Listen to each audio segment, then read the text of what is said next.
ਸਰਦਾਰ ਨਰਿੰਦਰ ਸਿੰਘ ਕਪੂਰ ਦੀ ਪੁਸਤਕ ਅੰਤਰਝਾਤ ਦਾ ਲੇਖ ਸਹਿਣਸ਼ੀਲਤਾ।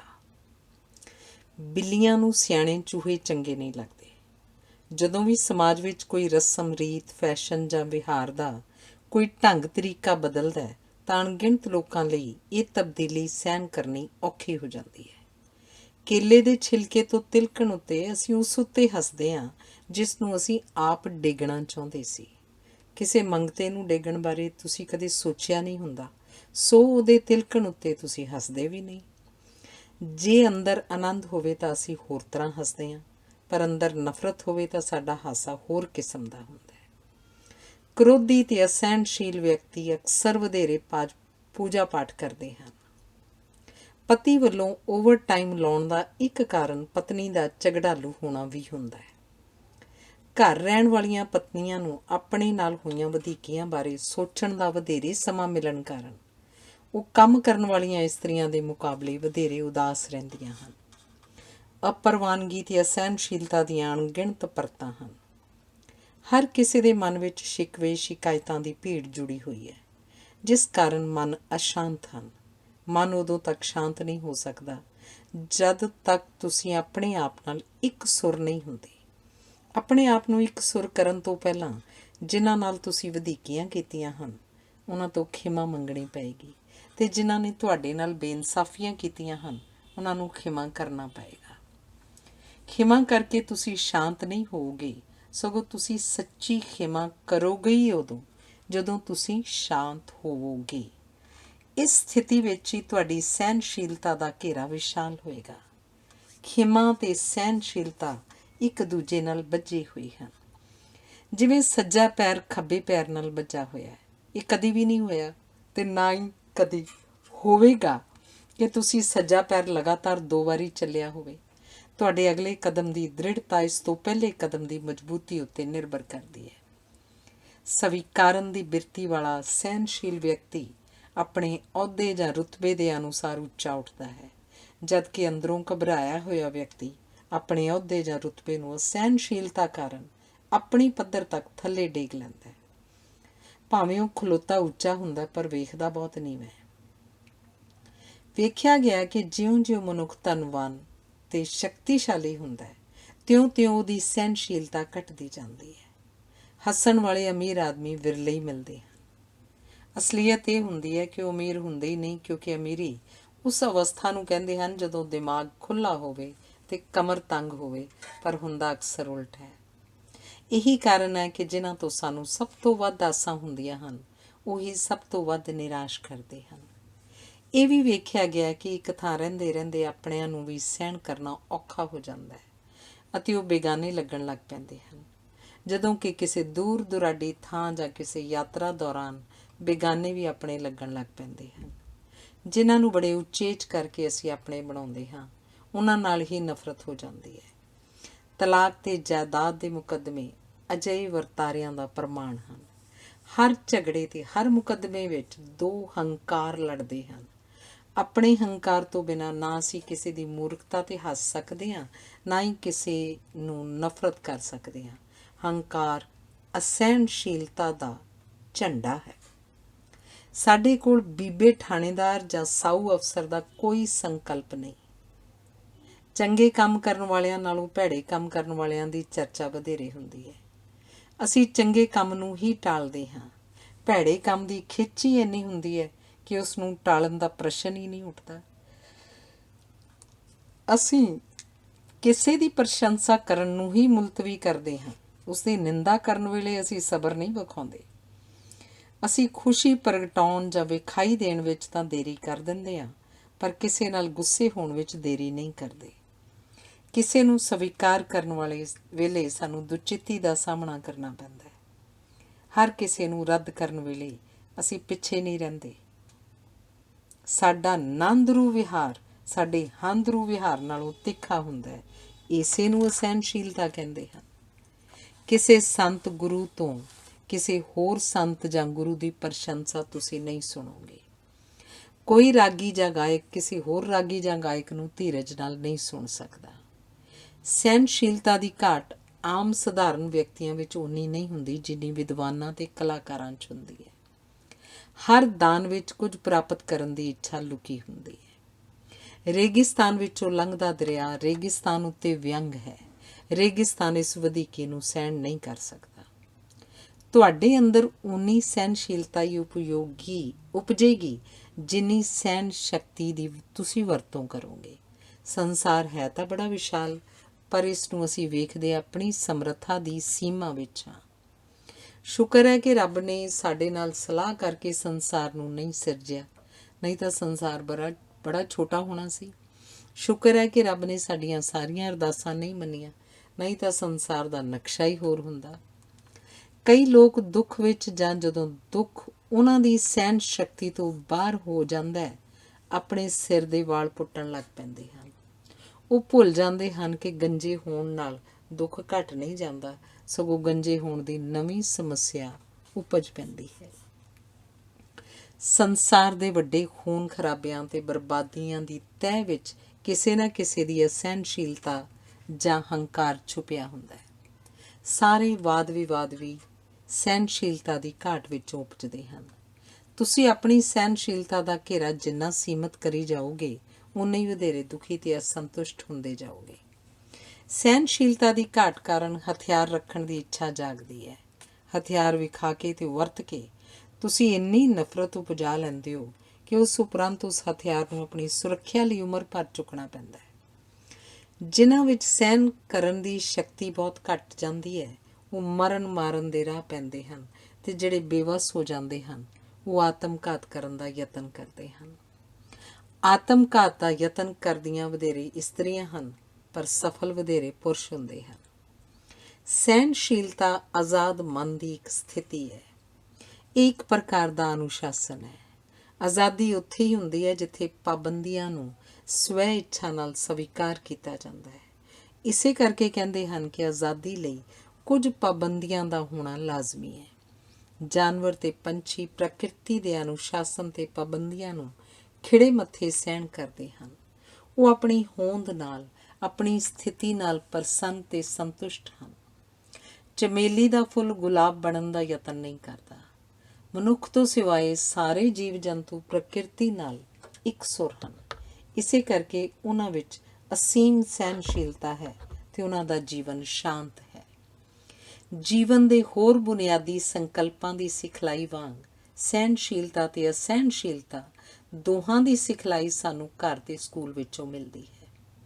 ਹਰ ਵਿਅਕਤੀ ਕਿਸੇ ਨਾ ਕਿਸੇ ਧਰਮ, ਬਰਾਦਰੀ, ਫਿਰਕੇ, ਇਲਾਕੇ ਜਾਂ ਦੇਸ਼ ਵਿੱਚ ਜਨਮ ਲੈਂਦਾ ਹੈ। ਇਹਨਾਂ ਸਭਨਾਂ ਦੇ ਗੁਣ ਔਗਣ ਤੇ ਪੱਖਪਾਤ ਉਸਨੂੰ ਸੁੱਤੇ ਸਿੱਧੀ ਪ੍ਰਾਪਤ ਹੋ ਜਾਂਦੇ ਹਨ। ਲਗਭਗ 15 ਸਾਲਾਂ ਦੀ ਉਮਰ ਤੱਕ ਸਾਰੇ ਬੁਨਿਆਦੀ ਸੰਕਲਪ ਅਤੇ ਪੱਖਪਾਤ ਪੱਕ ਜਾਂਦੇ ਹਨ। ਇਸ ਉਮਰ ਤੱਕ ਮਾਪੇ ਬੱਚਿਆਂ ਨੂੰ ਇਸ ਲਈ ਵਧੇਰੇ ਪਿਆਰ ਤੇ ਸੁਰੱਖਿਆ ਪ੍ਰਦਾਨ ਕਰਦੇ ਹਨ ਤਾਂ ਕਿ ਸਾਰੇ ਬੁਨਿਆਦੀ ਸੰਕਲਪ ਤੇ ਪੱਖਪਾਤ ਉਹਨਾਂ ਦੇ ਮਨ ਵਿੱਚ ਡੂੰਘੇ ਉਤਰ ਜਾਣ।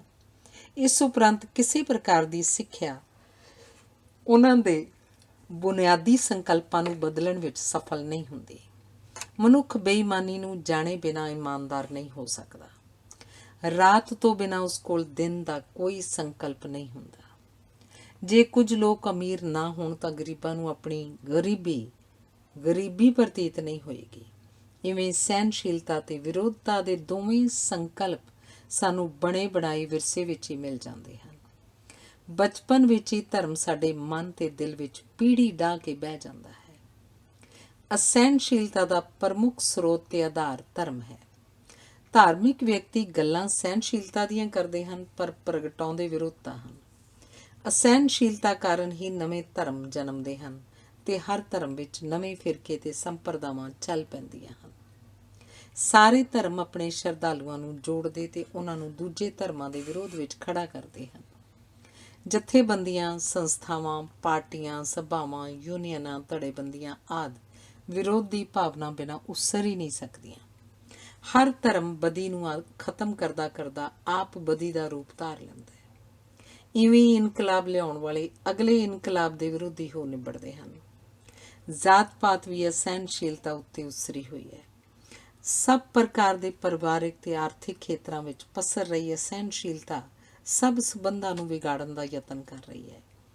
ਜਿੰਨਾ ਕੋਈ ਵਿਅਕਤੀ ਵਧੇਰੇ ਧਾਰਮਿਕ ਜਾਂ ਦੇਸ਼ ਭਗਤ ਜਾਂ ਧਨਵਾਨ ਜਾਂ ਸ਼ਕਤੀਸ਼ਾਲੀ ਹੁੰਦਾ ਹੈ, ਓਨਾ ਹੀ ਉਹ ਵਧੇਰੇ ਅਸਹਿਣਸ਼ੀਲ ਹੁੰਦਾ ਜਾਂਦਾ ਹੈ। ਇਹ ਨਿਸ਼ਚੇ ਨਾਲ ਨਹੀਂ ਕਿਹਾ ਜਾ ਸਕਦਾ ਕਿ ਕੀ ਸਾਰੇ ਮਹਾਂਪੁਰਸ਼ ਸਹੀ ਅਰਥਾਂ ਵਿੱਚ ਮਹਾਂਪੁਰਸ਼ ਸਨ, ਜਾਂ ਅਸੀਂ ਆਪਣੇ ਸਵਾਰਥ ਲਈ ਉਹਨਾਂ ਨੂੰ ਇੰਨੇ ਵੱਡੇ ਮਹਾਂਪੁਰਸ਼ ਬਣਾ ਲਿਆ। ਜੇ ਬੱਚਿਆਂ ਨੂੰ ਬਚਪਨ ਵਿੱਚ ਹੀ ਮਹਾਂਪੁਰਸ਼ਾਂ ਬਾਰੇ ਨਾ ਦੱਸਿਆ ਜਾਏ ਤਾਂ ਵੱਡੇ ਹੋ ਕੇ ਇਹਨਾਂ ਮਹਾਂਪੁਰਸ਼ਾਂ ਨੂੰ ਸਧਾਰਨ ਵਿਅਕਤੀ ਹੀ ਸਮਝਣਗੇ। ਬੱਚਿਆਂ ਦੇ ਮਨ ਦੀ ਕੋਰੀ ਸਲੇਟ ਉੱਤੇ ਅਸੀਂ ਜੋ ਜੋ ਉਕਰਦੇ ਜਾਵਾਂਗੇ, ਉਸੇ ਦੇ ਸੰਦਰਭ ਵਿੱਚ ਉਹ ਪੱਖਪਾਤ ਉਸਾਰਦੇ ਜਾਣਗੇ। ਉਸ ਸੰਦਰਭ ਵਿੱਚ ਹੀ ਉਹ ਸਮਰਥਨ ਤੇ ਵਿਰੋਧ ਕਰਨਗੇ। ਜਦੋਂ ਉਹਨਾਂ ਦੀ ਦ੍ਰਿਸ਼ਟੀ ਤੰਗ ਕਰ ਦਿੱਤੀ ਜਾਵੇ ਤਾਂ ਉਹ ਵਿਸ਼ਾਲ ਅਰਥਾਂ ਵਾਲਾ ਕੁਝ ਵੀ ਕਰਨ ਯੋਗ ਨਹੀਂ ਰਹਿੰਦੇ। ਹਿੰਸਾ, ਜੁਰਮ ਤੇ ਲੜਾਈ ਝਗੜਿਆਂ ਦੀ ਜਾਗ ਬੱਚਿਆਂ ਨੂੰ ਬਚਪਨ ਵਿੱਚ ਹੀ ਲੱਗਦੀ ਹੈ। ਜਿਹੋ ਜਿਹੇ ਖਿਡੌਣੇ ਤੇ ਸੰਕਲਪ ਤੇ ਆਦਰਸ਼ ਬਚਪਨ ਵਿੱਚ ਬੱਚਿਆਂ ਨੂੰ ਦਿੱਤੇ ਜਾਂਦੇ ਹਨ, ਉਹੋ ਜਿਹਾ ਹੀ ਵਰਤਾਰਾ ਉਹ ਵੱਡੇ ਹੋ ਕੇ ਕਰਦੇ ਹਨ। ਕਈ ਵਿਅਕਤੀਆਂ ਦਾ ਨੱਕ ਉਹਨਾਂ ਦੇ ਮੱਥੇ ਨਾਲੋਂ ਵੀ ਉੱਚਾ ਹੁੰਦਾ ਹੈ। ਉਹਨਾਂ ਨੂੰ ਮਿਲ ਕੇ ਇਕਾਂਤ ਚੰਗਾ ਲੱਗਣ ਲੱਗ ਪੈਂਦਾ ਹੈ, ਜਾਂ ਉਹਨਾਂ ਨੂੰ ਮਿਲ ਕੇ ਕਿਸੇ ਉੱਚੀ ਇਮਾਰਤ ਤੋਂ ਛਾਲ ਮਾਰਨ ਦੀ ਰੀਝ ਪੈਦਾ ਹੁੰਦੀ ਹੈ। ਅਜਿਹੇ ਵਿਅਕਤੀਆਂ ਨੂੰ ਅਸੀਂ ਆਪਣੇ ਜੀਵਨ ਵਿੱਚੋਂ ਸੰਤਰੇ ਦੇ ਬੀਜਾਂ ਵਾਂਗ ਬਾਹਰ ਕੱਢ ਕੇ ਸੁੱਟਣ ਬਾਰੇ ਸੋਚਣ ਲੱਗ ਪੈਂਦੇ ਹਾਂ, ਪਰ ਸੋਚਦੇ ਹਾਂ ਕਿ ਰੱਬ ਨੇ ਇਹਨਾਂ ਨੂੰ ਕੁਝ ਸੋਚ ਕੇ ਹੀ ਬਣਾਇਆ ਹੋਏਗਾ। ਸਹਿਣਸ਼ੀਲਤਾ ਦੀ ਘਾਟ ਸਾਡਾ ਰਾਹ ਰੋਕਦੀ ਹੈ। ਕਿਸੇ ਸੱਭਿਅਤਾ ਜਾਂ ਸੱਭਿਆਚਾਰ ਦੀਆਂ ਜਿਹੜੀਆਂ ਸਮੱਸਿਆਵਾਂ ਹੁੰਦੀਆਂ ਹਨ, ਉਹ ਹਰ ਵਿਅਕਤੀ ਦੀਆਂ ਵੀ ਸਮੱਸਿਆਵਾਂ ਹੁੰਦੀਆਂ ਹਨ। ਵੇਖਿਆ ਗਿਆ ਕਿ ਸੰਸਾਰ ਦੇ ਅਨੇਕਾਂ ਅਸੰਭਵ ਕਾਰਜਾਂ ਨੂੰ ਸਹਿਣਸ਼ੀਲਤਾ ਦੀ ਸ਼ਕਤੀ ਨਾਲ ਆਮ ਸਧਾਰਨ ਲੋਕਾਂ ਨੇ ਸੰਭਵ ਕਰ ਵਿਖਾਇਆ ਹੈ। ਵਾਸਤਵ ਵਿੱਚ ਉਹਨਾਂ ਨੂੰ ਇਹਨਾਂ ਕੰਮਾਂ ਦੇ ਅਸੰਭਵ ਹੋਣ ਦਾ ਗਿਆਨ ਨਹੀਂ ਸੀ। ਉਹ ਰਾਹ ਰੋਕਣ ਵਾਲੇ ਗਿਆਨ ਤੋਂ ਮੁਕਤ ਸਨ। ਉਹਨਾਂ ਨੇ ਨਿਸ਼ਾਨੇ ਮਿੱਥ ਕੇ ਜ਼ਿੰਦਗੀ ਨਹੀਂ ਜੀਵੀ। ਉਹਨਾਂ ਲਈ ਜ਼ਿੰਦਗੀ ਆਪਣੇ ਆਪ ਵਿੱਚ ਇੱਕ ਨਿਸ਼ਾਨਾ ਸੀ। ਜ਼ਿੰਦਗੀ ਦੀ ਖੂਬਸੂਰਤੀ ਹੀ ਇਹੀ ਹੈ ਕਿ ਮੰਜ਼ਿਲ ਵੀ ਅਸੀਂ ਆਪ ਮਿੱਥਦੇ ਹਾਂ ਅਤੇ ਯਾਤਰਾ ਵੀ ਅਸੀਂ ਆਪ ਹੀ ਕਰਨੀ ਹੁੰਦੀ ਹੈ। ਕਈ ਜੀਵਨ ਦਾ ਨਿਸ਼ਾਨਾ ਤਾਂ ਲੱਭ ਲੈਂਦੇ ਹਨ, ਪਰ ਉਹਨਾਂ ਵਿੱਚ ਟੁਰਨ ਦੀ ਹਿੰਮਤ ਨਹੀਂ ਹੁੰਦੀ। ਉਹ ਠੀਕ ਰਾਹ 'ਤੇ ਹੋਣ ਦੇ ਬਾਵਜੂਦ ਕਿਧਰੇ ਨਹੀਂ ਪਹੁੰਚਦੇ। ਸੰਪੂਰਨਤਾ ਦੀ ਤਲਾਸ਼ ਵੀ ਸਹਿਣ ਸ਼ਕਤੀ ਦੀ ਘਾਟ ਵਿੱਚੋਂ ਉਪਜਦੀ ਹੈ। ਸੰਪੂਰਨ ਪਤੀ, ਸੰਪੂਰਨ ਪਤਨੀ, ਸੰਪੂਰਨ ਘਰ ਆਦਿ ਸਭ ਸੁਪਨੇ ਹਨ। ਸੰਸਾਰ ਦੀ, ਜੀਵਨ ਦੀ ਸੁੰਦਰਤਾ ਇਹਨਾਂ ਦੇ ਅਪੂਰਨ ਹੋਣ ਵਿੱਚ ਹੈ। ਪਿਆਰ ਕਰ ਹੀ ਹੋ ਸਕਦੇ ਹਨ ਤੇ ਕਰਦੇ ਵੀ ਉਹੀ ਹਨ ਜਿਨ੍ਹਾਂ ਵਿੱਚ ਦੂਜਿਆਂ ਦੀਆਂ ਘਾਟਾਂ ਨੂੰ ਸਹਿਣ ਦੀ ਸਹਿਜ ਅਮੀਰੀ ਹੁੰਦੀ ਹੈ। ਇਵੇਂ ਹੀ ਵਿਦਵਾਨ ਹੁੰਦਾ ਹੀ ਉਹ ਹੈ ਜਿਹੜਾ ਆਪਣੀ ਅਗਿਆਨਤਾ ਪ੍ਰਤੀ ਸੁਚੇਤ ਹੋਵੇ, ਜਿਸ ਕੋਲ ਅਨੁਭਵ ਦੀ ਅਮੀਰੀ ਹੋਵੇ। ਕੁਝ ਅਨੁਭਵ ਅਜਿਹੇ ਹੁੰਦੇ ਹਨ ਜਿਹੜੇ ਸਾਡੇ ਨਾਲ ਵਾਪਰਨ ਉੱਤੇ ਹੀ ਸਾਨੂੰ ਪਤਾ ਲੱਗਦੇ ਹਨ। ਕਾਲ ਕਾਰਨ ਨੁਕਸਾਨ ਉਠਾ ਕੇ ਸਾਨੂੰ ਧੀਰਜ ਦਾ ਗਿਆਨ ਹੁੰਦਾ ਹੈ। ਜਿੱਥੇ ਧੀਰਜ ਨਹੀਂ, ਸਹਿਣਸ਼ੀਲਤਾ ਨਹੀਂ, ਉੱਥੇ ਡੂੰਘੇ ਤੇ ਵਿਸ਼ਾਲ ਅਨੁਭਵ ਨਹੀਂ ਹੁੰਦੇ। ਕੋਈ ਵਿਅਕਤੀ ਜਿੰਨਾ ਆਪਣੇ ਸ਼ਬਦਾਂ ਬੋਲਾਂ ਦਾ ਸੱਚਾ ਝੂਠਾ ਹੁੰਦਾ ਹੈ, ਓਨਾ ਹੀ ਉਹ ਚੰਗਾ ਮਾੜਾ, ਇਤਬਾਰੀ ਜਾਂ ਬੇਇਤਬਾਰੀ ਹੁੰਦਾ ਹੈ। ਜਿਸ ਵਿਅਕਤੀ ਦਾ ਇਤਬਾਰ ਨਾ ਰਹੇ, ਉਸ ਨੂੰ ਸਹਿਣ ਕਰਨਾ ਸਹਿਲ ਨਹੀਂ ਹੁੰਦਾ। ਅਜਿਹੇ ਵਿਅਕਤੀ ਦੇ ਜਿਉਂਦੇ ਜਾਂ ਮਰੇ ਹੋਣ ਦਾ ਕੋਈ ਫਰਕ ਨਹੀਂ ਪੈਂਦਾ। ਸਹਿਣਸ਼ੀਲਤਾ ਤੋਂ ਕੋਰਾ ਵਿਅਕਤੀ ਇਤਬਾਰੀ ਨਹੀਂ ਬਣਦਾ। ਸਹਿਣਸ਼ੀਲਤਾ ਅਨੁਸ਼ਾਸਨ ਤੇ ਸਵੈ ਕਾਬੂ ਦੀ ਬੁਨਿਆਦ ਹੈ। ਇਹਨਾਂ ਗੁਣਾਂ ਤੋਂ ਬਿਨਾਂ ਕੋਈ ਖੇਡ ਨਹੀਂ ਖੇਡੀ ਜਾ ਸਕਦੀ, ਕੋਈ ਰਿਸ਼ਤਾ ਨਹੀਂ ਉਸਾਰਿਆ ਜਾ ਸਕਦਾ। ਜੇ ਮਨੁੱਖ ਵਿੱਚ ਸਹਿਣਸ਼ੀਲਤਾ ਨਹੀਂ ਤਾਂ ਸੁਭਾਵਕ ਹੀ ਉਸ ਵਿੱਚ ਗੁੱਸੇ ਹੋਣ, ਗਾਲਾਂ ਕੱਢਣ, ਨਿੰਦਾ ਚੁਗਲੀ ਕਰਨ, ਝੂਠੇ ਦੋਸ਼ ਲਾਉਣ, ਬਹਾਨੇ ਲਾਉਣ ਤੇ ਵਿਰੋਧ ਉਸਾਰਨ ਦੀ ਬਿਰਤੀ ਬਲਵਾਨ ਹੋਏਗੀ। ਅਜਿਹੇ ਵਿਅਕਤੀਆਂ ਨੂੰ ਅਕਸਰ ਜੀਵਨ ਵਿੱਚ ਅਜਿਹਾ ਕੰਮ ਨਹੀਂ ਲੱਭਾ ਹੁੰਦਾ ਜਿਸ ਨਾਲ ਉਹ ਇੱਕ ਸੁਰ ਹੋ ਸਕਣ। ਇਹਨਾਂ ਨੂੰ ਪ੍ਰਵਾਨਿਤ ਕੰਮ ਲੱਭਦਾ ਨਹੀਂ ਤੇ ਜਿਹੜਾ ਲੱਭਦਾ ਹੈ ਉਹ ਪ੍ਰਵਾਨ ਨਹੀਂ ਹੁੰਦਾ। ਵੇਖਿਆ ਗਿਆ ਕਿ ਜਦੋਂ ਤੱਕ ਮਨੁੱਖ ਨੂੰ ਉਸ ਦੇ ਮੇਚ ਦਾ ਕੰਮ ਨਹੀਂ ਲੱਭਦਾ, ਉਹ ਭਟਕਦਾ ਰਹਿੰਦਾ ਹੈ। ਜਿਸ ਇਸਤਰੀ ਨੂੰ ਉਹਦੇ ਮੇਚ ਦਾ ਘਰ ਨਹੀਂ ਲੱਭਦਾ, ਉਹ ਸੱਜੇ ਖੱਬੇ ਕਿਸੇ ਨੂੰ ਲੱਭਦੀ ਰਹਿੰਦੀ ਹੈ। ਅਜਿਹੇ ਵਿਅਕਤੀਆਂ ਵਿੱਚ ਸਹਿਣਸ਼ੀਲਤਾ ਦੀ ਘਾਟ ਦਾ ਕਾਰਨ ਇਹ ਹੈ ਕਿ ਉਹਨਾਂ ਨੂੰ ਆਪਣੀ ਸ਼ਕਤੀ ਵਰਤਣ ਦਾ ਅਵਸਰ ਨਹੀਂ ਮਿਲਦਾ। ਦੂਜੇ ਪਾਸੇ ਕਿਸਾਨਾਂ ਵਾਂਗ ਲੱਕੜਹਾਰੇ ਬੜੇ ਚੁੱਪ-ਚੁਪੀਤੇ ਸਹਿਣਸ਼ੀਲ ਲੋਕ ਹੁੰਦੇ ਹਨ। ਵਾਹ ਕੇ ਵੱਢ ਕੇ ਉਹਨਾਂ ਦਾ ਸਾਰਾ ਗੁੱਸਾ ਨਿਕਲ ਜਾਂਦਾ ਹੈ। ਖਿਡਾਰੀਆਂ ਵਿੱਚ ਵੀ ਇਹ ਗੁਣ ਹੁੰਦਾ ਹੈ। ਇਹੀ ਸਹੀ ਅਰਥਾਂ ਵਿੱਚ ਧਾਰਮਿਕ ਵਿਅਕਤੀ ਹੁੰਦੇ ਹਨ। ਇਹਨਾਂ ਨੂੰ ਕਿਸੇ ਧਰਮ ਦੀ ਲੋੜ ਨਹੀਂ ਹੁੰਦੀ, ਸਗੋਂ ਹਰ ਧਰਮ ਨੂੰ ਇਹਨਾਂ ਦੀ ਲੋੜ ਹੁੰਦੀ ਹੈ। ਲੰਮੀ ਉਡੀਕ ਉਪਰੰਤ ਮਿਲਣ ਵਾਲੇ ਪ੍ਰੇਮੀਆਂ ਦੇ ਜਿਹੜੇ ਭਾਵ ਹੁੰਦੇ ਹਨ ਉਹੀ ਧਰਮ ਦਾ ਸਾਰ ਹੁੰਦੇ ਹਨ। ਉਹ ਇੱਕ ਦੂਜੇ ਲਈ ਮਰਨ ਦੇ ਜਜ਼ਬੇ ਨਾਲ ਜਿਉਂਦੇ ਹਨ। ਸਹਿਣਸ਼ੀਲ ਵਿਅਕਤੀ ਦਾ ਮੌਤ ਸੰਬੰਧੀ ਦ੍ਰਿਸ਼ਟੀਕੋਣ ਬੜਾ ਉਸਾਰੂ ਹੁੰਦਾ ਹੈ। ਅਸੀਂ ਸਹਿਣਸ਼ੀਲ ਹਾਂ ਜਾਂ ਨਹੀਂ, ਇਹ ਸਾਡੇ ਮੌਤ ਸੰਬੰਧੀ ਦ੍ਰਿਸ਼ਟੀਕੋਣਾਂ ਤੋਂ ਪਤਾ ਲੱਗਦਾ ਹੈ। ਧਰਮ ਪ੍ਰਤੀ ਦ੍ਰਿਸ਼ਟੀਕੋਣ ਵੀ ਵਾਸਤਵ ਵਿੱਚ ਮੌਤ ਨਾਲ ਜੁੜਿਆ ਹੋਇਆ ਹੈ। ਜੇ ਮੌਤ ਨਾ ਹੁੰਦੀ ਤਾਂ ਕੋਈ ਧਰਮ ਵੀ ਨਾ ਹੁੰਦਾ। ਸਾਰੇ ਧਰਮਾਂ ਦੀ ਹੋਂਦ ਦਾ ਕਾਰਨ ਮੌਤ ਹੈ। ਜੇ ਮੌਤ ਨਾ ਹੁੰਦੀ ਤਾਂ ਕੋਈ ਬੁੱਧ ਹੁੰਦਾ ਨਾ, ਤੇ ਨਾ ਹੀ ਕੋਈ ਸੁਕਰਾਤ ਹੁੰਦਾ। ਜੇ ਮੌਤ ਨਾ ਹੁੰਦੀ ਅਸੀਂ ਵੀ ਨਾ ਹੁੰਦੇ, ਕਿਉਂਕਿ ਸਾਡੇ ਮਾਪਿਆਂ ਨੇ ਸਾਨੂੰ ਜਨਮ ਇਸੇ ਕਰਕੇ ਹੀ ਦਿੱਤਾ ਸੀ ਕਿ ਉਹਨਾਂ ਨੇ ਮਰ ਜਾਣਾ ਹੈ। ਸਾਡਾ ਸਮੁੱਚਾ ਜੀਵਨ ਮੌਤ ਦੀ ਚੂਲ ਦੁਆਲੇ ਘੁੰਮਦਾ ਹੈ। ਅਸਹਿਣਸ਼ੀਲਤਾ ਇੱਕ ਪ੍ਰਕਾਰ ਦਾ ਅਗਿਆਨ ਹੈ। ਕਿਸੇ ਵੀ ਵਿਅਕਤੀ ਕੋਲ ਇੰਨਾ ਗਿਆਨ ਨਹੀਂ ਹੁੰਦਾ ਕਿ ਉਹ ਅਗਿਆਨਤਾ ਤੋਂ ਮੁਕਤ ਹੋ ਜਾਏ। ਸਹਿਣਸ਼ੀਲਤਾ ਦੀ ਪ੍ਰਾਪਤੀ ਵਿਸ਼ਾਲ ਗਿਆਨ, ਲੰਮੀ ਸੋਚ ਤੇ ਡੂੰਘੇ ਅਨੁਭਵ ਤੋਂ ਮਗਰੋਂ ਹੁੰਦੀ ਹੈ। ਇਸੇ ਲਈ ਇਹ ਬਹੁਤ ਘੱਟ ਲੋਕਾਂ 'ਚ ਵੇਖਣ ਨੂੰ ਮਿਲਦੀ ਹੈ। ਇਹ ਸੋਚ ਤੋਂ ਪਾਰ ਦੀ ਅਵਸਥਾ ਹੈ, ਨਿਰਵਾਣ ਦੀ ਅਵਸਥਾ। ਕੇਵਲ ਸੋਚਦੇ ਰਹਿਣ ਨਾਲ ਸ਼ੰਕੇ ਤੇ ਪਰੇਸ਼ਾਨੀਆਂ ਉਪਜਦੀਆਂ ਹਨ। ਜਿਹੜੇ ਸੋਚਣ ਲੱਗ ਪੈਂਦੇ ਹਨ ਉਹ ਛਾਲ ਨਹੀਂ ਮਾਰ ਸਕਦੇ, ਜਦੋਂ ਕਿ ਛਾਲ ਮਾਰੇ ਬਿਨਾਂ ਨਾ ਕੋਈ ਨਿੱਘਾ ਰਿਸ਼ਤਾ ਉਸਰਦਾ ਹੈ ਤੇ ਨਾ ਹੀ ਕੋਈ ਹੰਢਣਸਾਰ ਪ੍ਰਾਪਤੀ ਹੁੰਦੀ ਹੈ। ਕਈ ਲੋਕ ਸੋਹਣੇ ਤਾਂ ਬਹੁਤ ਹੁੰਦੇ ਹਨ ਪਰ ਉਹ ਕਿਸੇ ਨੂੰ ਪਿਆਰ ਨਹੀਂ ਕਰ ਸਕਦੇ। ਕਈ ਲੋਕਾਂ ਕੋਲ ਗਿਆਨ ਤਾਂ ਬਹੁਤ ਹੁੰਦਾ ਹੈ ਪਰ ਉਹਨਾਂ ਦੇ ਵਿਹਾਰ ਵਿੱਚ ਨਿੱਘ ਨਹੀਂ ਹੁੰਦਾ। ਅਜਿਹੇ ਲੋਕ ਜਦੋਂ ਵੀ ਮਿਲਦੇ ਹਨ ਇਉਂ ਮਿਲਦੇ ਹਨ ਜਿਵੇਂ ਲੱਕੜ ਨੂੰ ਆਰੀ ਮਿਲਦੀ ਹੈ। ਆਲੇ ਦੁਆਲੇ ਵਿੱਚੋਂ ਸਹਿਣਸ਼ੀਲਤਾ ਦੀ ਉਦਾਹਰਨ ਮਾਂ ਵਿੱਚ ਸਹਿਜੇ ਵੇਖੀ ਜਾ ਸਕਦੀ ਹੈ। ਮਾਂ ਵਾਂਗ ਦਰਖਤ ਦੀ ਸਹਿਣਸ਼ੀਲਤਾ ਵੀ ਫੁੱਲਾਂ ਨੂੰ ਫਲਾਂ ਵਿੱਚ ਬਦਲ ਦਿੰਦੀ ਹੈ। ਧਿਆਨ ਨਾਲ ਵੇਖਣਾ, ਬੱਚਿਆਂ ਵਿੱਚ ਘਿਰੀ ਹੋਈ ਮਾਂ ਤੇ ਫਲਾਂ ਨਾਲ ਲੱਦਿਆ ਹੋਇਆ ਦਰਖਤ ਦੋਵੇਂ ਬੜੇ ਪ੍ਰਸੰਨ ਨਜ਼ਰ ਆਉਣਗੇ। ਸਹਿਣਸ਼ੀਲਤਾ ਕੁਝ ਦੇਣ ਦਾ, ਕੁਝ ਵੰਡਣ ਦਾ ਗੁਣ ਪੁਜਾਉਂਦੀ ਹੈ। ਕੋਈ ਵੀ ਵਿਅਕਤੀ ਇਹ ਸ਼ਿਕਾਇਤ ਨਹੀਂ ਕਰ ਸਕਦਾ ਕਿ ਉਸਨੂੰ ਕਦੀ ਕਿਸੇ ਨੂੰ ਕੁਝ ਦੇਣ ਦਾ ਮੌਕਾ ਨਹੀਂ ਮਿਲਿਆ। ਜੇ ਤੁਹਾਡੇ ਵਿੱਚ ਸਹਿਣਸ਼ੀਲਤਾ ਹੋਏਗੀ ਤਾਂ ਤੁਹਾਡਾ ਹਰ ਕਦਮ ਇੱਕ ਮੌਕਾ ਬਣ ਜਾਏਗਾ। ਹਰ ਮਿਲਣ ਵਾਲਾ ਵਿਅਕਤੀ ਪਿਆਰਾ ਪ੍ਰਤੀਤ ਹੋਣ ਲੱਗ ਪਏਗਾ ਤੇ ਤੁਸੀਂ ਝਰਨੇ ਵਾਂਗ ਡੁੱਲਣ ਲੱਗ ਪਾਓਗੇ ਤੇ ਤੁਹਾਡੇ ਹਰ ਕੰਮ ਵਿੱਚ ਬਰਕਤ ਹੋਏਗੀ ਤੇ ਤੁਹਾਡੀ ਹਰ ਮੈਦਾਨ ਵਿੱਚ ਫਤਿਹ ਹੋਏਗੀ। ਧੰਨਵਾਦ।